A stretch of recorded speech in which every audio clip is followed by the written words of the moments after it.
Almost 400 years ago, the Mayflower set sail from Plymouth, England, on a voyage that would change the world. Now, the Mayflower Autonomous Ship, or MAS, will take to the sea. But the journey this time will be to help scientists perform vital research to help our oceans. To tell us more about this, I want to welcome Brett Faniff, the Managing Director of the Mayflower Autonomous Ship, or again, MAS. Brett, thank you so much for talking to us this morning. So just help us all understand what exactly the Mayflower Autonomous Ship is.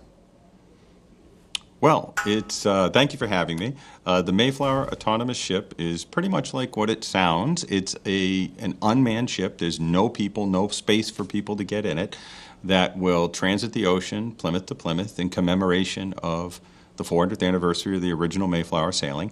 And there won't be a captain on board, there won't be a crew on board. It'll be managed by a very sophisticated artificial intelligence that we're putting together with IBM's help, with their foundational technology in the area.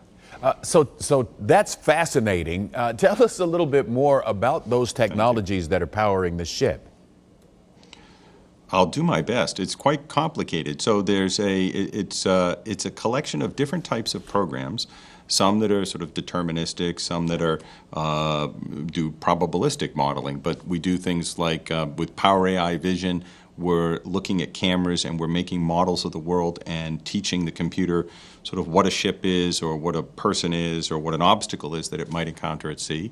And then we have another part of the system that's looking at the rules that people have to operate ships with, the collision regulations. And then there's another part of that ship, that's another part of the computer that's looking at the health of the ship, and then yet another program that's looking at weather, and then sort of a master program that aggregates all those things together and makes what it thinks is the decision about where it should go and how it should go to be most likely successful in its voyage.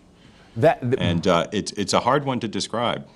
I'm sorry, didn't mean to interrupt, but that is fascinating. What is the my friend. What is the hoped for outcome of this experiment?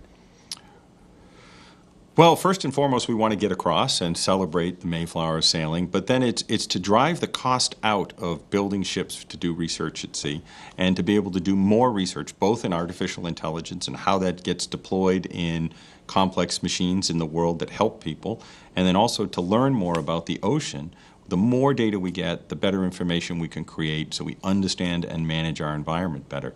The ocean's vast, and we have very little information about it when you really look at it.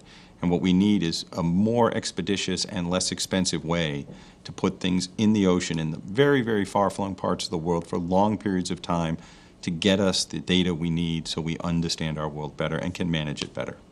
Well, this is how you do it. Oh, okay, this is all fascinating. I can't wait to watch this happen. And for folks who want to watch along or at least get more information, what would you recommend they do?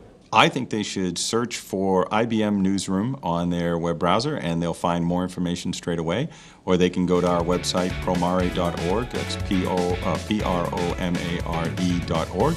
And there's all sorts of information about the ship and ways to reach out and contact us in IBM. All right, Brett, that sounds great. Best of luck to you.